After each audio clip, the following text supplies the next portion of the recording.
Being an arm wrestler, सबसे common injury arm wrestlers को जो होता है वो है गोल्फर्स एल्बो, जो कहीं ना कहीं यहाँ पे होता है आपको। इस रीज़न की वजह से आप साइड प्रेशर या कपिंग जैसे चीज़ें नहीं कर पाते।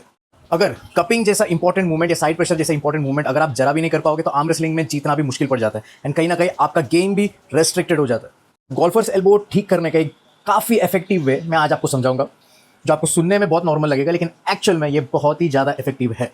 कोई भी टेंडन बेस्ड इंजरी अगर आपको होता है एंड वहाँ पे टेंडन टेयर ना हो, जो इन्फ्लेमेशन कॉज हो या स्वेलिंग बेस्ड होता है, इस केस में आपको टेंडन को स्ट्रेच्ड पोजीशन में ट्रेन करना बहुत ज़्यादा ज़रूरी है ताकि वो जल्दी से जल्दी रिकवर हो। ये नहीं है कि वो फटाफट रिकवर हो जाएगा, जितना टाइम लगेगा शायद उसका आधा टाइम लगेगा या शायद उससे भी और कम टाइम लगेगा, लेकिन कंपैरेटिवली जल्दी रिकवर होगा क्योंकि गोल्फर्स एल्बो सालों साल तक भी नहीं जाता है। मैंने अपने पहले वीडियोस में भी समझाया है कि कैसे सही करना, लेकिन जो सबसे इफेक्टिव तरीका है वो मैं आपको बताऊंगा। आपने देखा होगा कई सारे एक्सपर्ट्स ये कहते हैं कि जब भी आपको टेंडनोपैथी होता है या फिर कोई भी टेंडन रिलेटेड स्वेलिंग प्रॉब्लम होता है तो आपको उससे स्ट्रेच करना होता है।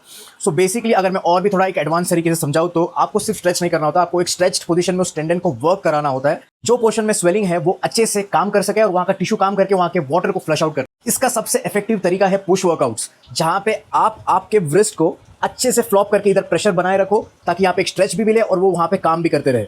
बेसिकली आपको करना क्या है समझ लो, यूजुअली जब भी आप पुश वर्कआउट्स करोगे तो आप यहाँ पे इस हैंडल को प्रेस करोगे एंड आप उसको करोगे।